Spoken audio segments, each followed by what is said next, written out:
Captives, deliverance to the captives அப்படிங்கிற தலைப்புல இன்னைக்கு தேவனுடைய வார்த்தைகளை நம்ம பார்க்கலாம். இந்த ஒரு பாடம் எங்கிருந்து எடுக்கப்பட்டிருக்குன்னா, லூக்கா நற்செய்தி நூல் 4ஆம் அதிகாரம் 16 இருந்து 30 வரை உள்ள வசனங்கள் தான். இதற்குரிய ஆதார வசனமாக யோவான் 1ஆம் அதிகாரம் 11ஆம் வசனத்தை நம்ம வாசிக்க கேட்கலாம். யோவான் 1ஆம் அதிகாரம் 11ஆம் வசனம்.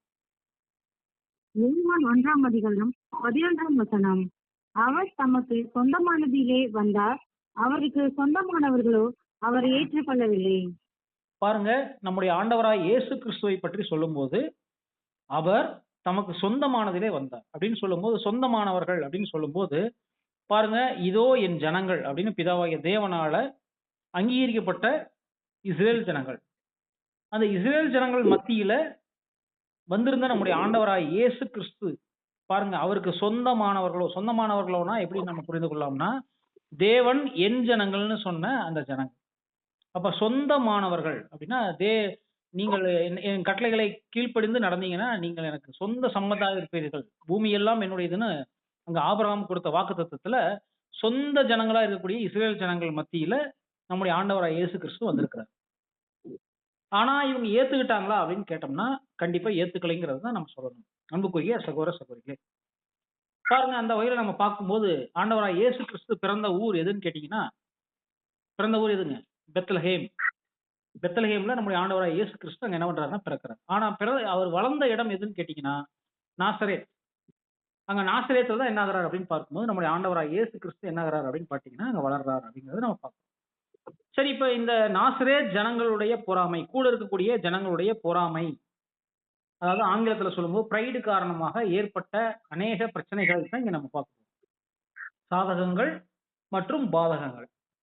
அப்ப சாதகங்கள் அப்படின்னு நீங்க எடுத்துட்டீங்கன்னா, என்ன பதில் சாதகம் அப்படின்னு சொன்னா, பாருங்க, நம்முடைய நாசரேத் ஊர் ஜனங்களை பத்தி நீங்க முதல்ல பார்க்கும்போது, சில வசனங்கள்ல நம்ம பார்க்கிறோம். அங்க இயேசு கிறிஸ்து சொல்றாருங்களாங்க, இயேசு கிறிஸ்துட்ட கேட்கிறாரு, நாசரேத்துல இருந்து நன்மை பிறக்க கூடுமோ அப்படின்னு அங்க சில ஜனங்கள் அங்க கேட்கறாங்க. பாருங்க, அப்ப நாசரேத்துல இருந்து நன்மை பிறக்க கூடுமோன்னு சொல்லி அங்க ஒரு சீஷன் இன்னொரு சீஷன்ட்ட கேட்கிறாருன்னா, என்ன அர்த்தம்னா, நம்ம நாசரேத்துல எந்த ஒரு நன்மையும் நடக்காதுங்கிறது அங்க அர்த்தம். அப்படின்னா நாசரேத் ஜனங்களுடைய பார்வையில ரொம்ப ஒரு ஏளனமான அல்லது ஒரு கீழ்ப்பட்ட ஒரு நிலைமையில இருந்துச்சு.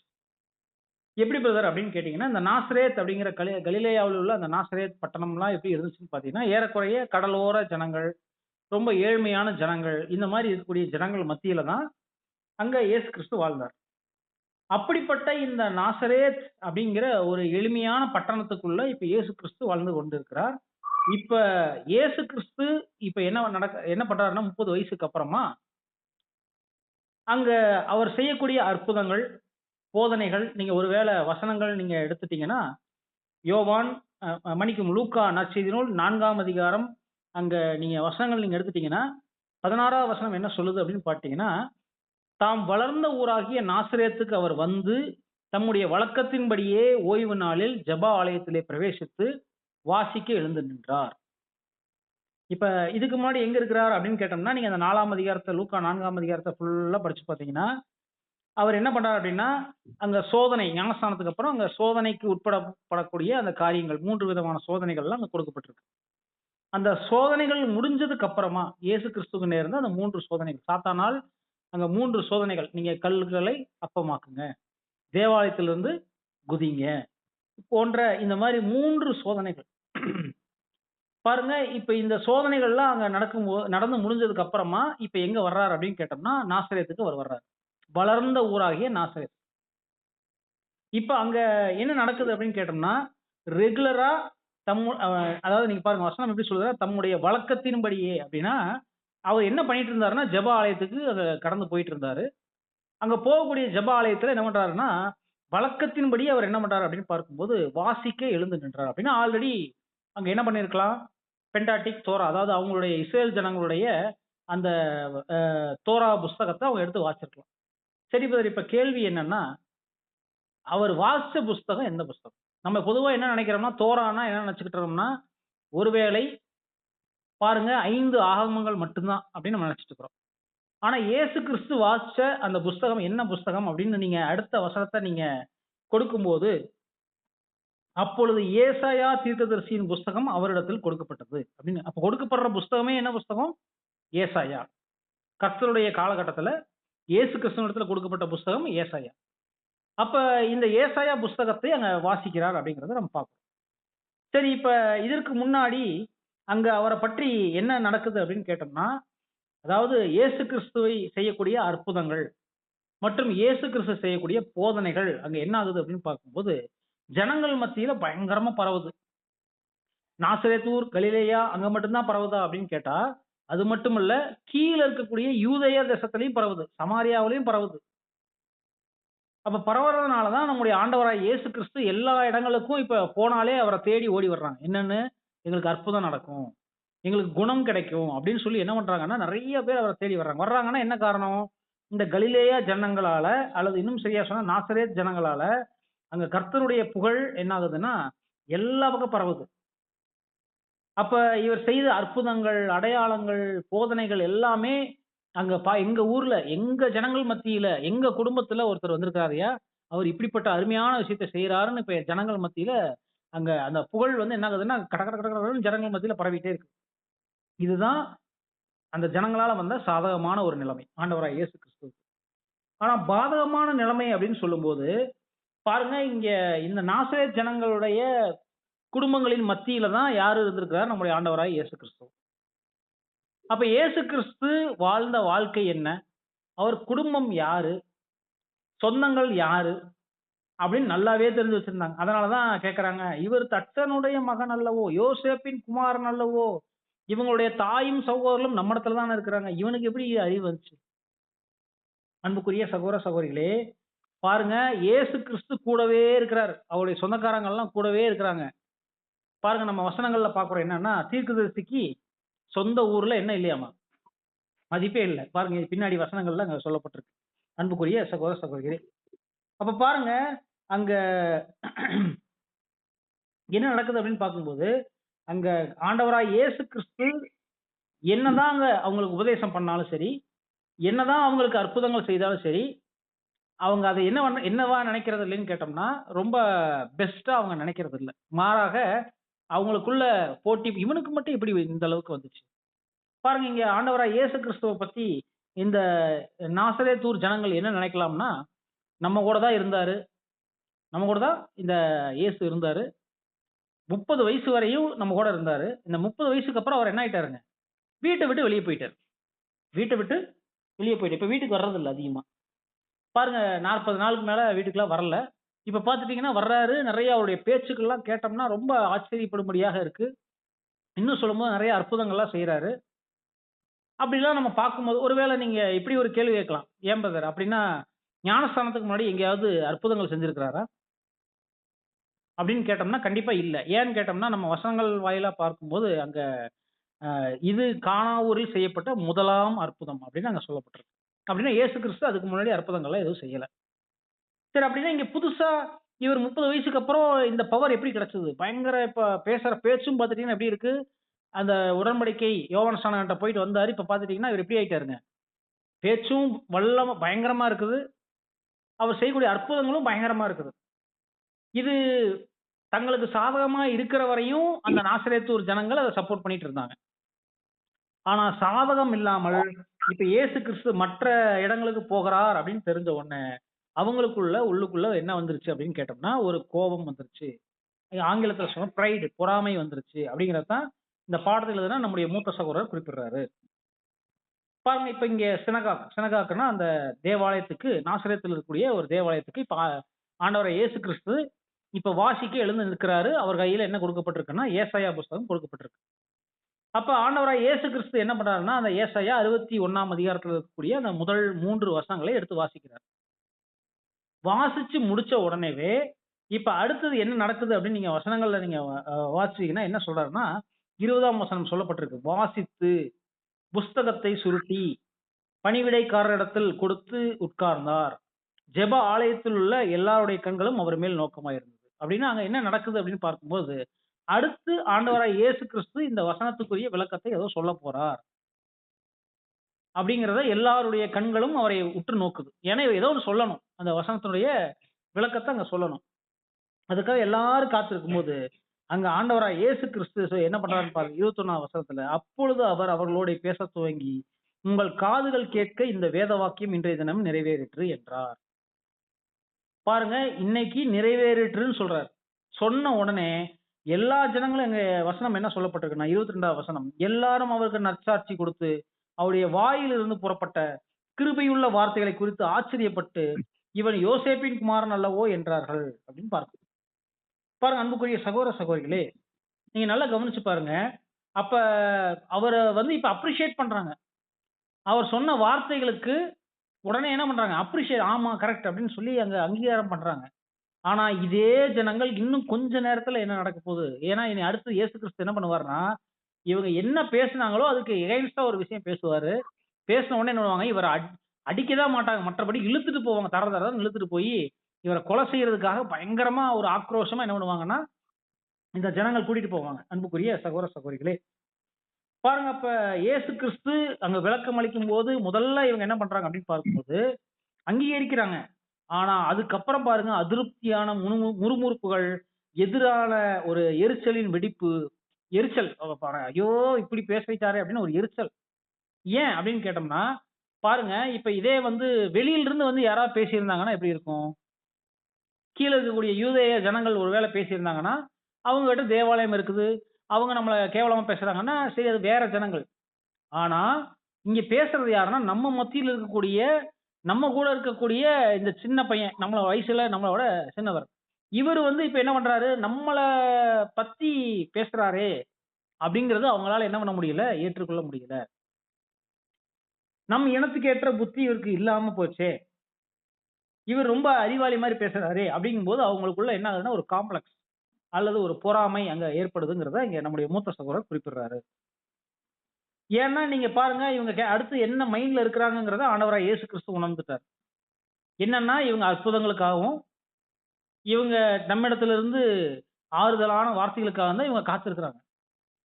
அப்ப இந்த அற்புதங்கள் செய்யறதுக்காக தானே நீங்க காத்திருக்கிறீங்க. உங்களுக்கு அற்புதங்கள் செய்யப்பட மாட்டாது அப்படின்னு தான் ஆண்டவராய் இயேசு கிறிஸ்து சொல்றாரு. சொன்ன உடனே அவங்களுக்கு என்ன ஆயிருச்சுன்னு கேட்டீங்கன்னா, அந்த வெறி ஆயிட்டாங்க அவங்க. ரொம்ப பயங்கர வெறி ஆயிட்டாங்க. நீங்க வசனங்கள பார்த்துட்டீங்கன்னா, அவர பயங்கரமா அப்படியே அவர ஜெப ஆலயத்திலிருந்து வெளியே துரத்துறாங்க. அவர அவமதிக்கிறதுனா எப்படிங்க? கெட்ட வார்த்தையில ஒருவேளை மோசமா பேசி, அவர தள்ளிக்கொண்டு நகரத்துக்கு பிற்பகுதி நோக்கி அவங்க, அதாவது பிற்பகுதி தள்ளிட்டு போறாங்க. ஆனா கர்த்தர் மேல அவங்க கை வைக்க துணியல. அப்படின்னா ஒருவேளை நம்முடைய மூத்த சகோதரர் குறிப்பிடும்போது எப்படி கோவத்துல திட்டிட்டு போறாங்கன்னா என்னன்னா, பல்ல கடிச்சுக்கிட்டு இவர எப்படியாவது கொன்றணும் அப்படிங்கிற மைண்ட்ல என்ன பண்றாங்கன்னா, குன்றின் உச்சியிலிருந்து தள்ளி விடுறதுக்கு அங்க கூட்டிட்டு போறாங்க. அன்புக்குரிய சகோதர சகோதரிகளே. சரி இப்படி தள்ளிட்டு போனாலும், நம்முடைய ஆண்டவராய் இயேசு கிறிஸ்து அங்க அவங்களோட நடந்து போனாலும், இப்ப என்ன பண்றாரு அப்படின்னு பார்க்கும்போது, ஒருவேளை இயேசு கிறிஸ்து பயந்து அவங்ககிட்ட இருந்து ஒதுங்கி ஓடிட்டாரா அப்படின்னு கேட்டா, மறைந்து போயிட்டாரான்னு கேட்டா அப்படி இல்ல. மறைந்து போயிட்டாரான்னு கேட்டா அப்படி இல்ல. அன்புக்குரிய சகோதர சகோதரிகளே. எப்படி பிரதர் இப்படி சொல்றீங்க அப்படின்னு நீங்க கேட்டீங்கன்னா, பாருங்க அப்ப நம்ம என்ன புரிந்து கொள்ளலாம் அப்படின்னு சொல்லும்போது, பாருங்க அது குறிச்சு வசனங்கள் நீங்க கூட நம்ம வாசிக்கும்போது, 30வது வசனத்த வாசிக்கும்போது, அவரோ அவர்கள் நடுவில் நின்று கடந்து போய் விட்டார் அப்படின்னு வசனம் இருக்கு. அப்ப கடந்து போய் விட்டாருன்னா, நல்லா கவனிச்சு பாருங்க. ஒருவேளை மறைஞ்சுட்டாரா? இல்ல ஒளிஞ்சுகிட்டாரா? அப்படின்னு நீங்க யோசிச்சு பாருங்க. ஒருவேளை ஒளிஞ்சுகிட்டாருன்னு வச்சுக்கங்களேன். இல்ல ஓடி ஒளிஞ்சுட்டாருன்னு வச்சுக்கங்களேன். அவங்க மத்தியில இருந்து இவங்க தள்ளி விட்டுருவாங்கன்னு பயந்துட்டு ஓடி ஒளிஞ்சுட்டாருன்னா, இப்ப நம்ம பார்த்து ஒருத்தர் ஓடி ஒளியறாருன்னா, அடுத்த முறை நம்ம என்ன பண்ணுவோம்? திரும்ப திரும்ப அவர டீஸ் பண்ணுவோமா இல்லீங்களா? அந்த மாரி ஏதாவது நடந்த மாரி வசனங்கள் இருக்கான்னா இல்ல. அப்ப இயேசு கிறிஸ்து என்ன பண்ணலைன்னா, அவங்கள் மத்தியில இருந்து ஓடி ஒளியல. மாறாக இங்க என்ன நடந்திருக்கலாம்னு நம்முடைய மூத்த சகோதரர் குறிப்பிட்டிருக்காருன்னா, தம்முடைய வல்லமையின் பிரசன்னத்தினுடைய கம்பீரத்த அங்க காமிச்சிருக்கிறாரு. காமிச்சது மூலமா அவங்க ஒரு பயந்திருக்கிறாங்க. பயந்த உடனே அவங்க மத்தியில இருந்து கடந்து வந்திருக்கிறாரு. அப்படின்னு தான் நம்முடைய மூத்த சகோதரர் குறிப்பிட்டிருக்கிறார். சரி அப்படின்னா ஏன் நற்சாட்சி கொடுத்த இந்த ஜனங்கள் கர்த்தருடைய வார்த்தையை கேட்டு ஏன் மாறுறாங்க? அப்படின்னு கேட்டோம்னா, முதல் விஷயம் அவங்க முழுசா இயேசு கிறிஸ்துவ நம்பவே இல்ல. அப்படிங்கிறத இயேசு கிறிஸ்து உணர்ந்திருந்தாரு. 1. 2வது அவர்கள் மத்தியில் அற்புதம் செய்வது தேவனுடைய சித்தம் இல்லை. அப்படிங்கிறத ஆண்டவராய் இயேசு கிறிஸ்து புரிஞ்சிருந்தாரு. அன்புக்குரிய சகோதர சகோதரிகளே.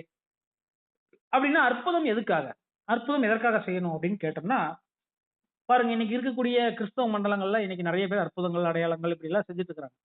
ஆனா நம்ம பேசிக்காவே புரிஞ்சு வச்சிருப்போம். இந்த அற்புதங்கள் எதுவுமே எதற்காக தான் அந்த தேவனால் கொடுக்கப்பட்டுச்சு அப்போஸ்தலர்களுக்கு அப்படின்னு கேட்டோம்னா, பாருங்க அற்புதங்கள் அன்றைய காலகட்டத்துல கிறிஸ்துவை நம்பும்படியாக அதற்கு தான் அங்க பயன்படுத்தப்பட்டுச்சே ஒழிய, அப்போஸ்தலனாகிய பவுல் அவருடைய கண்கள தொட்டு அவர் குணப்படுத்திக்கல. தன்னோடு இருந்த சீஷர்கள் நோய்வாய்ப்பட்டிருக்கும் போது அவங்கள குணப்படுத்தல. மாறாக ஜனங்கள் அந்த சத்தியத்தை கேட்கும்படியாக தான் அவங்க என்ன பண்ணாங்கன்னு கேட்டா, இந்த அற்புதம்ங்கிற அந்த ஒரு பவர பயன்படுத்துனாங்க. வல்லமைய பயன்படுத்துனாங்க. அன்புக்குரிய சகோதர சகோதரிகளே. ஏன்னா, அற்புதத்த விட ரொம்ப பிளெஸ்ஸிங்கான விஷயம் என்னன்னா சத்தியம் தான். பிளெஸ்ஸிங்கான விஷயம் என்னது? சத்தியம். சத்தியம் தான் ஒரு மனுஷன வந்து குணமாக்குமே ஒழிய, இந்த அற்புதங்கள் வந்து ஒரு அடையாளங்கள் தான். அன்புக்குரிய சகோதர சகோதரிகளே. பாருங்க அப்ப இங்க கர்த்தர் இயேசு கிறிஸ்து நீங்க 24ஆம் வசனத்துல சொல்றாரு பாருங்க. பாருங்க அதுக்கு முன்னாடி 23ல சொல்றாரு பாருங்க. என்ன சொல்றாருன்னா, அவர் அவர்களை நோக்கி, ம். வாசிங்க, வாசிங்க. வைத்தியனே, உன்னைத்தானே குணமாக்கிக் கொள் என்கிற பழமொழியை சொல்லி, நாங்கள் கேள்விப்பட்டபடி கப்பர்நகூமில் உன்னால் செய்யப்பட்ட கிரியைகள் எவைகளோ அவைகளை உன் ஊராகிய இவ்விடத்திலும் செய் என்று நீங்கள் என்னுடனே சொல்வீர்கள் என்பது நிச்சயம். பாருங்க நீங்க என்ன சொல்ல போறீங்கன்னு எனக்கு நல்லாவே தெரியும். என்னன்னா, கப்பர்நகூம்ல என்ன செய்யப்பட்டுச்சோ, அதை உன் ஊராகிய இவ்விடத்திலும் செய் என்று நீங்க சொல்லுவீங்கன்னு நீங்க எதிர்பார்த்துட்டு இருக்கிறீங்க. அப்படின்னு சொல்லுவீங்கன்னு எதிர்பார்த்துட்டு இருக்கிறீங்க. ஆனா நல்லா கவனிச்சு பாருங்க. தீர்க்கதரிசி ஒருவனும் தன் ஊரிலே அங்கீகரிக்கப்படுவதில்லை என்று உங்களுக்கு நான் சொல்றேன்னு சொல்றாரு. அவருக்கு தெரியுது. தீர்க்கதரிசிய சொந்த ஊர்ல நீங்க கண்டிப்பா என்ன பண்ண மாட்டீங்க, அங்கீகரிக்க மாட்டீங்கன்னு எனக்கும் தெரியும். இப்ப ஒரு 2 விஷயத்த சொல்றாரு நல்லா கவனிச்சு பாருங்க. 25, 26 வசனங்கள் வாசிங்க சகோதரி. லூக்கா 4ஆம் அதிகாரம் 25, 26 வசனங்கள்.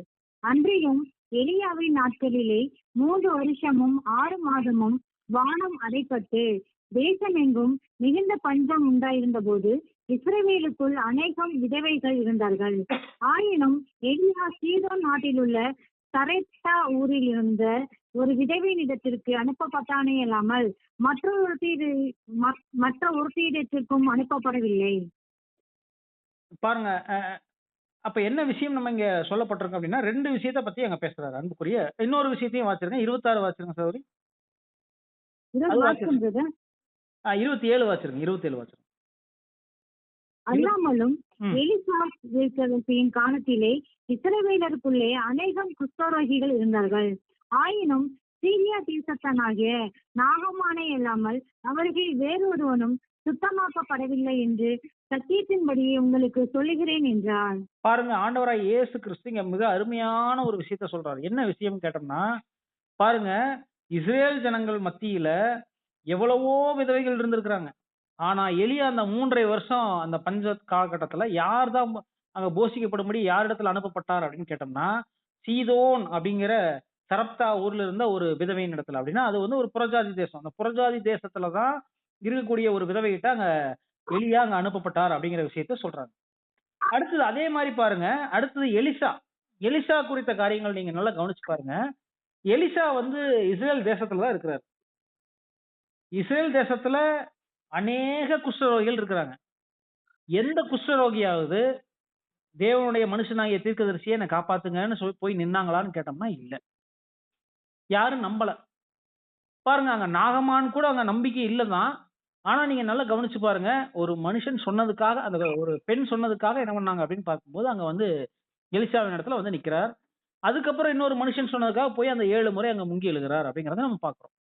அப்ப முங்கி எழுந்து அவர் அங்க குணமானது கண்டிப்பா இஸ்ரேல் தேசத்துக்கு பரவி இருக்குமா? பரவி இருக்காங்க. கண்டிப்பா தெரிஞ்சிருக்கும். ஏன்னா அவர் வந்து திரும்ப வந்து நிக்கிறாரு.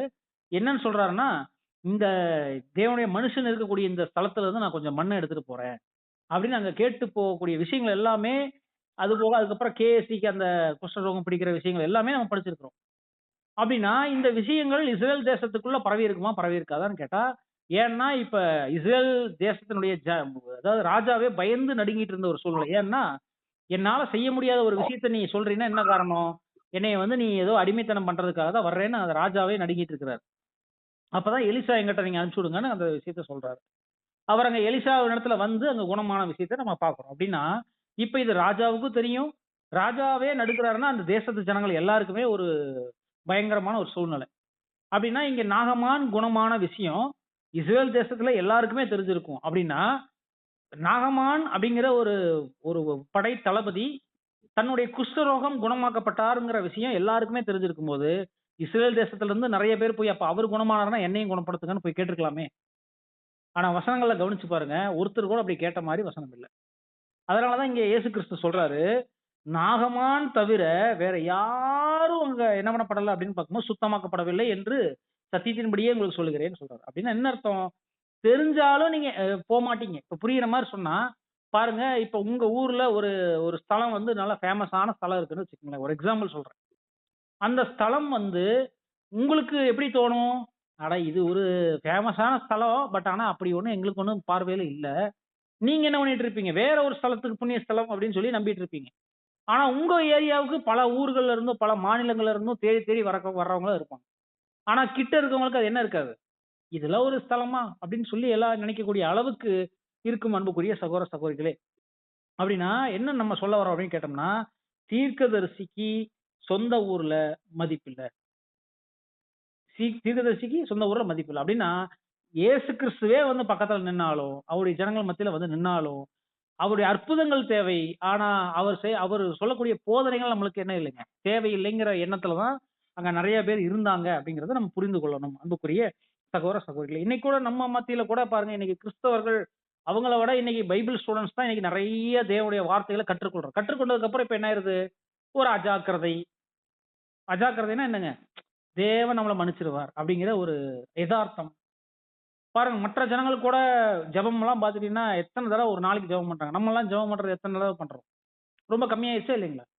தேவனுக்காக வாழக்கூடிய வாழ்க்கை இன்னைக்கு கம்மியாயிருச்சா இல்லைங்களா? அன்புக்குரிய சகோதர சகோதரிகளே, அப்ப பாருங்க, ஒருவேளை இந்த நாசரேத்தூர் ஜனங்கள் ஒருவேளை கோபம் அடைகிறதுக்கு பதிலா இயேசு கிறிஸ்துவ கொலை செய்யறதுக்கு தேடுறதுக்கு பதிலா சரி நாங்க என்ன பண்ணுனா தேவனுடைய ஆசீர்வாதத்தை பெறலாம்னு அவங்க கேட்டிருந்தாங்கன்னா இங்க கதையே மாறி இருக்கும். அதாவது எப்படி புரிஞ்சுக்கலாம்னா, எங்களுடைய தவறுகளை எங்களுக்கு எடுத்து சொல்லுங்க, நாங்க ஒருவேளை எங்களை சரிப்படுத்தி கொண்டுட்டா தேவாசீர்வாதத்தை நாங்க பெற்றுக்கொள்ளலாமே அப்படின்னு ஒருவேளை இவங்க கேட்டிருந்தாங்கன்னா, அந்த மைண்ட் இருந்திருந்ததுன்னா கண்டிப்பா இவங்க என்ன பண்ணிருப்பாங்க? இயேசு கிறிஸ்து கண்டிப்பா சொல்லி கொடுத்திருப்பாரு, இவங்க மனம் மாறி இருக்கலாம், தேவன் ஆசீர்வதிச்சிருப்பார். அப்படின்னா ஏன் இவங்களால அப்படி கேட்கறக்கு மனசு வரல அப்படின்னு கேட்டோம்னா, இங்க நம்முடைய மூத்த சகோதரர் என்ன குறிப்பிடுறாருன்னா இந்த பாடத்துல, பெருமைக்காரர்களால் தங்கள் குறைகளை காண முடியாது அப்படின்னு சொல்றாரு. பெருமைக்காரர்களால் பாருங்க, இன்னைக்கு நம்முடைய பார்வையில நான் பண்றது கரெக்டா தெரியும். ஆனா மற்றவர்கள் பார்வையில அது தவறா தெரியும். அதனாலதான் நிறைய மிஸ் அண்டர்ஸ்டாண்டிங், அதனாலதான் நிறைய பிரச்சனைகள் இப்படி எல்லாம் ஏற்படுது. பாருங்க, அப்ப பெருமைக்காரர்களால் அப்படின்னா நான் பண்றதா கரெக்ட் அப்படின்னு நினைக்கிறவங்களால தங்களுடைய குறைகளை காண முடியாது அப்படின்னு சொன்னா, ஐ எம் த ரைட் அப்படின்னு நினைச்சிட்டு இருப்பாங்க நிறைய பேர். ஆனா தேவனுடைய நீதி வேற மாதிரி சொல்லிட்டு இருக்கும். அல்லது மற்றவருடைய பார்வையில மற்றவங்க பாதிக்கப்படுறவங்களா இருப்பாங்க. அப்படி இருக்கும்போது அது கரெக்ட்னு எப்படி சொல்ல முடியும்? பாருங்க, அங்க கர்த்தருடைய வசனங்களை வாசிக்கும் போது தாழ்மையானவர்களுக்கு விசேஷித்த தயை மற்றும் ஆசீர்வாதம் அங்க இருக்கு அப்படின்னு அங்க வசனங்கள்ல காட்டப்பட்டிருக்கு. அப்படின்னா இந்த பெருமைக்கு ஆப்போசிட் தான் தாழ்மை. அப்ப தாழ்மைக்காரர்களுக்கு தேவன் வந்து அநேக ஆசீர்வாதங்களையும் தைரியமா அங்க வச்சிருக்கிறார் அப்படின்னு பார்க்கும்போது, பெருமைக்காரர்கள் அங்க தங்களுடைய குறை, ஏன்னா நம்மகிட்ட ஒருவேளை பெருமை இருந்துச்சுன்னா நான் கரெக்டுன்னு தான் எனக்குள்ள இருக்குமே ஒழிய நான் தவறானவன், நான் பண்ற தவறுகளை சுட்டி காமிச்சா நான் திருத்திக்கணுங்கிற எண்ணம் நிறைய பேத்துக்கு வராது. ஏன்னா நம்ம பெருமைக்காரரா இருப்போம். அப்படி ஒருவேளை இருந்தால் நம்ம திருத்திக்கிறதுக்கு தான் இந்த பாடம் நம்ம கற்றுக் கொடுக்குது அன்புக்குரிய சகோதர சகோதரிகளே. அதனால அவங்க இயேசு கிறிஸ்துவை அவங்க இழந்து போன ஜனங்களா மாறுறாங்க. சரி, இப்ப நம்ம இயேசு கிறிஸ்து வாசிச்ச அந்த வசன பகுதியை தியானிச்சுட்டு இந்த பாடத்தை முடிக்கலாம். வாசிக்கலாம். ஏசாயா 61 அதிகாரம் 1 முதல் 3 வரை உள்ள வசனங்கள். ஏசாயா 61 அதிகாரம் 1 முதல் 3 வரை உள்ள வசனங்களை வாசிக்க கேட்கலாம். ஏசாயா 61 1 முதல். கர்த்தராகிய தேவனுடைய ஆவியானவர் என்மேல் இருக்கிறார். சிறுமைப்பட்டவர்களுக்கு சுவிசேஷத்தை அறிவிக்க கர்த்தர் என்னை அபிஷேகம் பண்ணினார். இருதயம் நொறுங்குண்டவர்களுக்கு காயம் கட்டுதலையும், சிறைப்பட்டவர்களுக்கு விடுதலையும், கட்டுண்டவர்களுக்கு கட்ட அவிழ்த்தலையும் கூறவும், கர்த்தருடைய அனுக்கிரக வருஷத்தையும் நம்முடைய தேவன் நீதியை சரிக்கட்டும் நாளையும் கூறவும், துயரப்பட்ட அனைவருக்கும் ஆறுதல் செய்யவும், சீயோனிலே துயரப்பட்டவர்களை சீர்படுத்தவும், அவர்களுக்கு சாம்பலுக்கு பதிலாக சிங்காரத்தையும், துயரத்துக்கு பதிலாக ஆனந்த தைலத்தையும், ஒடுங்கின ஆவிக்கு பதிலாக துதியின் உடையையும் கொடுக்கவும் அவர் என்னை அனுப்பினார். அவர் கர்த்தர் தம்முடைய மகிமைக்கென்று நாட்டின நீதியின் விருட்சங்கள் எனப்படுவார்கள். போதும் சார். அப்ப நம்ம பார்க்கும்போது என்ன பார்க்கிறோம் அப்படின்னு கேட்டோம்னா, பாருங்க, கர்த்தருடைய ஆவி என் மேல் இருக்கிறது அப்படின்னா தேவனுடைய ஆவி எதற்காக கொடுக்கப்படுது? இன்னைக்கு யோசிச்சு பாருங்க. நாம எல்லாம் இன்னைக்கு கர்த்தர் தம்முடைய அடிச்சுவடுகளை பின்பற்றும்படி நம்மளுக்கு மாதிரியை விட்டுட்டு போனார் அப்படின்னா, அவர் அவருக்கு பரிசுத்த ஆவி எதற்காக கொடுக்கப்பட்டுச்சோ அதே நோக்கத்துக்காக தான் இன்றைக்கு நமக்கும் பரிசுத்த ஆவி கொடுக்கப்படுது. அப்ப பரிசுத்த ஆவி கொடுக்கப்பட்டதனுடைய நோக்கம் என்ன அப்படின்னு கேட்டோம்னா, பாருங்க, இப்ப நம்ம வசனத்துல பார்த்தோம். மொத்தம் 6 விஷயம் இங்க சொல்றாரு. முதலாவது விஷயம் என்னன்னா, தரித்திரருக்கு சுவிசேஷத்தை பிரசங்கிக்கணும். இதுதான் முதல் விஷயம். தரித்திரர் அப்படின்னா யாருங்க? தரித்திரர்னா யாரு? தரித்திரர்னா நம்ம நினைக்கிற மாதிரி இன்னும் நீங்க எளியவர்கள் அப்படின்னு வசனம் இருக்கு. எளியவர்னா புவர். ரொம்ப, அதாவது நீங்க நல்லா கவனிச்சு பாருங்க. நம்ம பைபிள் ஸ்டூடெண்ட்ஸ்லயும் சரி, அநேக சத்தியங்கள் கேட்கக்கூடியதுலயும் சரி, யார் ரொம்ப எளிமையான ஏழையாக இருக்காங்களோ அவங்க தான் அதிகமா கேட்பாங்க, வாஞ்சியா கேட்பாங்க. ஆனா பணக்காரங்களை பத்தி சொல்லும்போது அவங்க ஊசியின் காதுல ஒட்டகம் நுழைஞ்சிரும். ஆனா பணக்காரர்கள் பரலோக ராஜ்யத்தில் நுழையிறது ரொம்ப அரிதுன்னு வசனங்கள் இருக்கு. அப்படின்னா பாருங்க, எளியவர்களுக்காக தான் நற்செய்தி. யார் தேவனுடைய பார்வையில ரொம்ப எளிமையாக அந்த குழந்தைக்குரிய மனநிலையோட, கற்றுக்கொள்ளக்கூடிய மனநிலையோட காணப்படுறாங்களோ அவங்களுக்கு தான் இயேசு கிறிஸ்து. நீங்க கூட பாருங்க, யாருக்கெல்லாம் போய் வாச்சா அவர் சத்தியம் சொன்னாருன்னு கேட்டீங்கன்னா, முடிஞ்ச வரையும் கடற்கரையில் இருக்கவங்க, எளிய ஜனங்கள், ரொம்ப பாமர ஜனங்களுக்கு தான் போய் அங்க ஆண்டவராக இயேசு கிறிஸ்து கூட என்ன பண்ணிட்டாருன்னா, அங்க தேவனுடைய வார்த்தைகளை, பரலோக ராஜ்யத்தினுடைய நற்செய்தியை அங்க அறிவிச்சார். மாறாக பரிசேயருக்கோ சதுசேயருக்கோ அங்க அறிவிக்கவே இல்லை. அறிவிச்சிருந்த, ஏன்னா அவங்களும் கேட்டாங்க. கேட்டாலுமே அவங்க இயேசு கிறிஸ்துனுடைய வார்த்தைகளை கேட்டு அவங்க மனம் திரும்பல அப்படிங்கறத நம்ம புரிஞ்சுக்கணும், அன்புக்குரிய சகோதர சகோதரிகளே. இன்னும் பார்க்கும்போது இருதயம் நொறுங்குண்டவர்கள், இன்னும் பார்க்கும்போது அங்க சிறைப்பட்டவர்களுக்கு விடுதலை. இதை நேரடியா எடுத்துக்கொண்டுட்டு தான் இந்த இன்னைக்கு நிறைய சர்ச் ஃபாதர்ஸ், நிறைய ஊழியம் செய்யறவங்க என்ன பண்றாங்கன்னா, ஜெயில்ல போய் நின்னுக்கிறாங்க. நின்றுகிட்டு அங்க யாரெல்லாம் பாவிகளா இருக்கிறாங்களோ, ஏன்னா சிறைப்பட்டவர்களை நம்ம என்ன பண்ணணும், விடுதலை பண்ண வைக்கணும்னா அவங்களை மனம் திருப்பணும்னு சொல்லி இன்னைக்கு நிறைய பேர் என்ன பண்றாங்கன்னா ஊழியம் பண்ணிட்டு இருக்காங்க. ஆனா இங்க சொல்லப்பட்ட நோக்கம் அப்படியான்னு கேட்டோம்னா கண்டிப்பா இல்லை, அன்புக்குரிய சகோதர சகோதரி. இது வேற நோக்கத்தை சொல்லப்பட்டிருக்கு. இன்னும் சொல்லும்போது கூழருக்கு பார்வை அப்படின்னா இங்க ஆவிக்குரிய கூழரை பத்தி பேசுது. இன்னும் சொல்லும்போது நொறுங்குண்டவர்களை விடுதலையாக்கவும் அப்படிங்கிற விஷயம் சொல்லுது. அப்படின்னா இது என்ன சொல்லுது அப்படின்னு கேட்டோம்னா, முதல்ல நம்ம புரிஞ்சுக்கணும், ஹார்ட் கண்டிஷன் பத்தி பேசுது. ஹார்ட் கண்டிஷன் பத்தி பேசுது. நேரடியான கண்ணில்லாதவர்களை பத்தி பேசல. மாறாக அங்க அடிமைத்தனத்துக்குள்ளாக சிக்கி சீரழிந்து கொண்டிருப்பவர்களை பத்தி இங்க பேசுது. நல்லா கவனிச்சு பாருங்க. இது எப்படி புரிஞ்சுக்கலாம் அப்படின்னு நீங்க ஒரு வேளை கேட்டீங்கன்னா, இன்னைக்கு நம்ம ரோட்ல ஒரு வேளை நம்ம கடந்து போறோம்னு வச்சுக்கோங்களேன். ரோட்ல போறவங்க, நம்மளுக்கு முன்னாடியும் பின்னாடி போறவங்க எல்லாம் இப்படிதான் போயிட்டு இருக்காங்கன்னா, ஏதோ ஒரு சிந்தனையில அப்படியே திங்கிங்லயே போயிட்டு இருக்காங்க. சில நேரங்கள் நம்ம யாரையாவது அவங்க நம்மளை இடிச்சிட்டா கூட நம்ம தான் தப்பு பண்ணிட்டோங்கிற மாதிரி நம்ம கத்துவாங்க. ஒண்ணுமில்லாத விஷயத்துக்கு பயங்கரமா கத்துவாங்க. ஏன்னா அவங்க அவ்வளவு ஸ்ட்ரெஸ்ல, இல்ல அவ்வளவு மன போராட்டத்துல, இல்ல வேற ஏதோ ஒரு கோபத்தை என்ன பண்ணுவாங்கன்னா நம்ம மேல காட்டுவாங்க. இந்த மாதிரி எல்லாம் இன்னைக்கு நிறைய பேர் வாழ்ந்து கொண்டு இருக்கிறாங்க, அன்புக்குரிய சகோதர சகோதரிகளே. அப்படின்னா நல்லா கவனிச்சு பாருங்க. ஒருவேளை உங்களையவே நீங்க எடுத்துக்கொள்ளுங்க. நீங்களே இன்னைக்கு நம்மளுடைய கஷ்டத்தை யாராவது ஷேர் பண்ண மாட்டோமா, எங்கிட்ட யாராவது பேச மாட்டாங்களா அப்படின்னு இன்னைக்கு நீங்க எதிர்பார்த்து இருக்கிறீங்களா இல்லைங்களா? கண்டிப்பா எல்லாருமே இன்னைக்கு தேவையில் உள்ளவங்களா தான் இருக்கிறோம். எல்லாருமே ஒரு டிப்ரெஷன், எல்லாருமே ஒரு ஒரு அதாவது எங்கிட்ட யாராவது பேச மாட்டாங்களா, எங்கிட்ட யாராவது ஷேர் பண்ண மாட்டாங்களா, என் கஷ்டத்தை கேட்கறதுக்கு யாருமே இல்லையா அப்படிங்கிற ஒரு எண்ணத்துல தான் இன்னைக்கு எல்லா ஜனங்களும் வாழ்ந்து கொண்டு இருக்கிறோம், அன்புக்குரிய சகோதர சகோதரிகளே. அப்படின்னா இந்த ஜனங்களுடைய மனநிலையை நீங்க கவனிச்சு பார்த்துட்டீங்கன்னா, அதாவது ஹார்ட் கண்டிஷனை நீங்க நினைச்சு பார்த்துட்டீங்கன்னா, மொத்தம் 3 நிலைகள். முதலாவது நிலை என்னன்னு கேட்டீங்கன்னா, நிறைய ஜனங்கள் எப்படிப்பட்டவங்களா இருப்பாங்கன்னு கேட்டீங்கன்னா, புரோக்கன் ஹார்ட்டடா இருப்பாங்க. புரோக்கன் ஹார்ட்னா என்னங்க அப்படின்னா, உடைந்த இருதயத்தை பெற்றிருப்பாங்க. அப்படியே சுக்குநூறா உடைஞ்சு இருப்பாங்க. அதாவது எப்படின்னா, யாராவது என்னை ஏமாத்திட்டாங்க பிரதர், ஏமாத்துனதுனால நான் ரொம்ப சோர்வா இருக்கிறேன், என்னை காப்பாத்துறதுக்கு யாருமே இல்ல அப்படிங்கிற ஒரு மனநிலையில இன்னைக்கு நிறைய பேர் இருக்கிறாங்க. நான் நம்பினவங்க என்ன பண்ணிட்டாங்க, ஏமாத்திட்டாங்க, என்னைய துரோகம் பண்ணிட்டாங்க, என்னை முதுகுல குத்திட்டாங்க, இந்த மாதிரி மனநிலையில தான் இன்னைக்கு நிறைய பேரு அங்க புரோக்கன் ஹார்ட்டடாக, அதாவது உடைந்த இருதயத்தை அங்க பெற்றவர்களாக காணப்படுறாங்க. அப்படின்னா அவங்கள குணப்படுத்துறதுக்காக தான் இன்னைக்கு தேவன் பரிசுத்த ஆவியை இயேசு கிறிஸ்துவுக்கு கொடுத்தாரு, நம்மளுக்கும் கொடுக்குறாரு. சரி, அப்படின்னா அடுத்த லெவல் என்னன்னு கேட்டோம்னா ஹார்ட் ஹார்ட்டட். ஹார்ட் ஹார்ட்டட்னா என்னங்க? ஹார்டுனா ரொம்ப கடின இருதயம். இன்னைக்கு நிறைய பேர் எப்படி இருக்காங்கன்னா கடின இருதயம் உள்ளவங்களா இருக்காங்க. கடின இருதயம். அது என்ன brother கடின இருதயம் அப்படின்னு கேட்டோம்னா, பாருங்க, அதாவது ஒரு இரக்கமே இல்லையா உனக்கு அப்படின்னு நம்ம கேட்போம். என்ன சொன்னாலும் அந்த இரக்கம் காட்டவே மாட்டாங்க. ஒரு ஹார்டு ஹார்ட்டட், ரொம்ப ஸ்ட்ரிக்ட் பேர்வழி, ரொம்ப அப்படியே ஒரு டஃப் மனுஷனா இருப்பாங்க. அவங்கள அவ்வளவு சீக்கிரம் நம்ம பேசி புரிய வைக்கவே முடியாது. அந்த மாதிரி நிறைய ஜனங்கள் இருக்காங்க. எப்படி பிரதர் இந்த மாதிரி ஆகுறாங்க அப்படின்னு கேட்டோம்னா, அதுக்கு நம்முடைய மூத்த சகோதரர் என்னதான் சொல்றாருன்னா, சாத்தானே இந்த மாதிரி கடின மனதுள்ளவனாக மாற்றுகிறான் அப்படின்னு சொல்றாங்க. எப்படி பிரதர் இதை புரிஞ்சுக்கலாம்னு கேட்டோம்னா, பாருங்க, இப்ப நான் ஒரு சத்தியத்துக்குள்ள முதல்ல உள்ள வர்றேன். உள்ள வரும்போது நான் ஒரு நல்ல மனசோட வர்றேன். இப்ப திடீர்னு வந்து எங்கிட்ட ஒரு சகோதரர் என்ன பண்றாரு, ஒரு 2, 3 சகோதரர் வந்து எங்கிட்ட என்ன பண்றாங்க, ஒரு கடன் கொடுங்க பிரதர் அப்படின்னு கேட்கறாங்க. இப்ப நான் கடன் என்ன பண்றேன், நம்ம சகோதரர் தானே குடுத்துருவாரேன்னு சொல்லி நம்பி என்ன பண்ணிடுறேன், நான் கொடுத்துட்றேன்னு வச்சுக்கோங்களேன். ஒரு வேலை கொடுத்துட்றேன்னு வச்சுக்கோங்க. ஒரு 2, 3 பேரு வாங்கிட்டு எங்கிட்ட குடுக்காம ஏமாத்திட்டாங்கன்னு வச்சுக்கோங்களேன். ஒரு வேளை அப்படி யாரும் பண்ண மாட்டாங்க. நான் சொல்றேன்.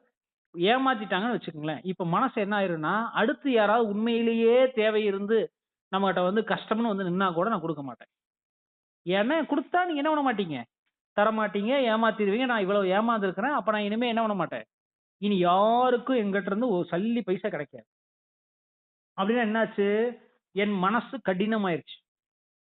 புரியுதா இல்லைங்களா? இப்ப இந்த கடின மனசா மாறுறதுக்கு காரணம் யாருன்னா சாத்தான் தான். எல்லாரையும் வஞ்சித்து எவனை விழுங்கலாமோ என்று சுற்றித் திரிகிற அந்த சாத்தான் தான் அங்க மனசை உடைக்கிறதும் சரி, இங்க மனசை வந்து கடினமாக்குறதும் சரி. இப்படி எல்லாம் மாறினவங்கள இப்ப தேவன் என்ன பண்றாரு அப்படின்னு பார்க்கும்போது, மேசியாவினுடைய மகிமையுள்ள ராஜ்யத்துல எல்லா ஜனங்களும் என்ன எப்படிதான் மாற போறாங்கன்னா, ஆங்கிலத்துல சொல்லும்போது அங்க ஹார்ட்ஸ் ஆஃப் பிளஸ் அப்படின்னு சொல்றாரு. ஹார்ட்ஸ் ஆஃப் பிளஸ் அப்படின்னா, அதாவது சதையுள்ள இருதயமாக மாத்துறாராம். நான் சொல்றது உலக ஜனங்களுக்கு. அப்படின்னா இன்னைக்கு சத்தியத்தை கேட்கக்கூடிய ஒவ்வொரு ஜனங்களும் சத்தியம்தான் மருந்து, சத்தியம்தான் அவங்களை விடுதலையாக்கும். அப்ப அந்த சத்தியத்தை சொல்றதை தவிர பெரிய உதவி வேற ஒண்ணுமே இல்லை அப்ப இன்னைக்கு ஜனங்களுக்கு. அப்ப இந்த சத்தியம் சொல்றதுனாலதான் இந்த உடைந்த இருதயம் ஒட்டும்.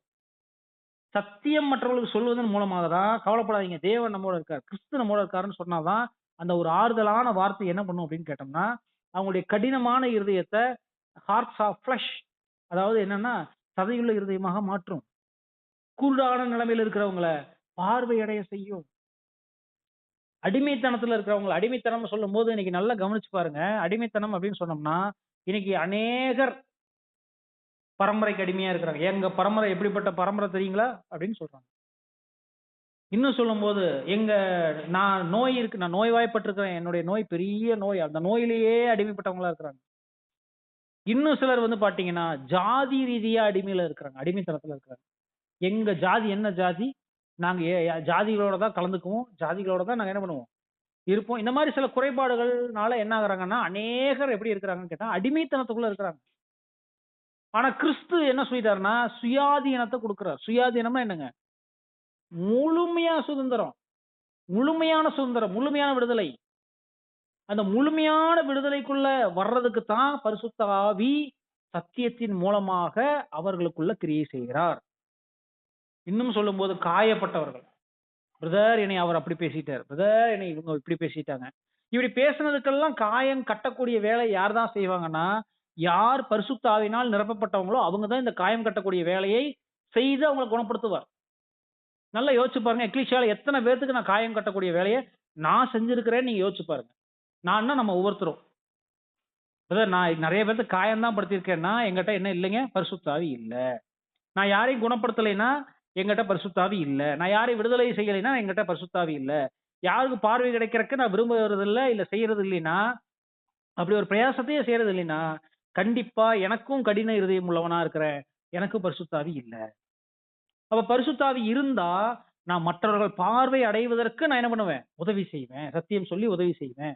இன்னும் நான் ஒருவேளை விடுதலை அடைவதற்கு நான் என்ன பண்ணுவேன், சத்தியம் சொல்லி அவர்களுக்கு விடுதலை அவங்களுக்கு நான் உற்சாகப்படுத்தியிருப்பேன். மற்றும் குணமடைகிறதுக்கும் நான் சத்தியம் சொல்லி அவங்கள நான் என்ன பண்ணியிருப்பேன், உற்சாகப்படுத்தியிருப்பேன். அது மட்டும் இல்ல, கர்த்தருடைய அனுக்கிரக வருஷத்தை தெரிவிக்கும்படியாகவும் நான் என்ன பண்ணியிருப்பேன், சத்தியம் சொல்லிருப்பேன். பிரதர், ஸ்டேஜ்ல ஏறி நின்னு சப்ஜெக்ட் பேசினா மட்டும் போதுமானா, அதுவும் ஒரு ஊழியம் தான். ஆனா அது மட்டும் பத்தாது. இன்னைக்கு இருக்கக்கூடிய சூழ்நிலை எல்லா ஜனங்களையும் நீங்க கவனிச்சு பாருங்க. பர்சனலா போய் தோள் மேல கைய போட்டு, கவலைப்படாதே என்னோட சகோதரா, சகோதரின்னு சொன்னோம்னா எவ்வளவு பேர் கண்ணுல அழுக வருது தெரியுங்களா? எவ்வளவு பேர் அப்படி இருக்காங்க தெரியுங்களா? நெறைய பேர் எப்படிதான் இருக்கிறாங்கன்னு கேட்டீங்கன்னா, ஒரு வீழ்ச்சியினால காயமடைந்தவர்களாகவே இருக்கிறாங்க. குறைபாடு உள்ளவர்களாகவே இருக்கிறாங்க. கலங்கப்பட்டவர்களாகவே இருக்காங்க. புண்பட்டவர்களாகவே இருக்காங்க. வேதனைப்படுபவர்களாகவே இருக்கிறாங்க. மன ரீதியா, ஒழுக்க ரீதியா, உடல் ரீதியா ஏதோ ஒரு வகையில அவங்களுக்கு மீட்பர் தேவை. ரட்சகர் தேவை. நான் யார பத்தி பேசிட்டு இருக்கேன்னா, உலகத்த பத்தி பேசல. நம்ம சபையில இருக்கக்கூடிய நம்ம கூட இருக்கவங்கள பத்தி தான் பேசிட்டு இருக்கிறேன். அப்படின்னா, அவர்களுக்கு மீட்பின் ஊழியம் யார் செய்யணும்னா, நீங்களும் நானும் தான் செய்யணும். அதுக்கு தான் பரிசுத்த தேவன் அங்க கிறிஸ்துவ குடுத்தார்.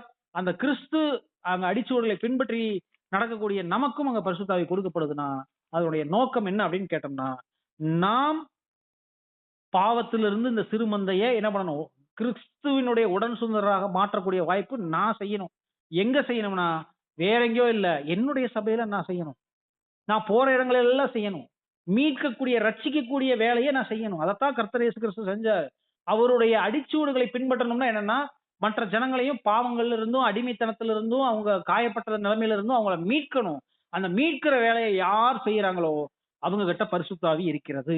அன்புக்குரிய சகோதர சகோதரிகளே, அதுக்கப்புறம் தான் கிறிஸ்துவோடு மரிக்கவும், கிறிஸ்துவோடு சரீரங்களை ஒப்புக் கொடுக்கவும், அவருடைய அடிச்சுவடுகளை நடக்குவதற்கும், அவருடைய பாடுகளை நாம் நிறைவு செய்வதற்கும் அங்க வாய்ப்பு கிடைக்கும். அன்புக்குரிய சகோதர சகோதரிகளே, இப்படிப்பட்ட வாய்ப்பு இன்னைக்கு உங்களுக்கும் எனக்கு கொடுக்கப்பட்டிருக்கு. அந்த வாய்ப்புல நாம் மற்றவர்களுக்கு எப்படி மீட்பின் வேலையை செய்ய போறோங்கிறதான் இந்த பாடம் நம்ம கற்றுக் கொடுக்கிறது. அப்படின்னா, இந்த மீட்கக்கூடிய ஒரு வேலை எப்படின்னா, நம்ம பார்த்துட்டோம், அந்த 6 காரியங்கள் நம்ம பார்த்துட்டோம். மறுபடியும் வாசிக்கலாம். அதாவது, கர்த்தருடைய ஆவி என்மேல் இருக்கிறது, தரித்திரருக்கு சுவிசேஷத்தை பிரசங்கிக்கணும், மற்றும் இருதயம் நொறுங்குண்டவர்களுக்கு குணமாக்கணும், சிறைப்பட்டவர்களை விடுதலை பிரசிப்படுத்தணும், குருடருக்கு பார்வையை அங்க கொடுக்கணும், நொறுங்குண்டவர்களை விடுதலையாக்கணும், கர்த்தருடைய அனுகிரக வருஷத்தை பிரவேசப்படுத்தணும். இதுக்காக தான் அங்க பரிசுத்த ஆவி என்னை அனுப்பினார் அப்படின்னு அங்க ஆண்டவராய் இயேசு கிறிஸ்து அங்க தன்னுடைய வாழ்க்கையை நிரூபிச்சு காமிச்சார். அப்படித்தான் நீங்களும் நாமும் நம்முடைய வாழ்க்கையை நிரூபிச்சு காட்டணும். அப்படி வாழ்வதற்கு தான் தேவன் இன்றைய நாள்ல நம்ம கற்றுக் கொடுத்திருக்கார். இம்மட்டுமாய் பொறுமையாய் கேட்ட உங்கள் யாவரையும் தேவன் தாமே வழிநடத்துவாராக. ஆமென்.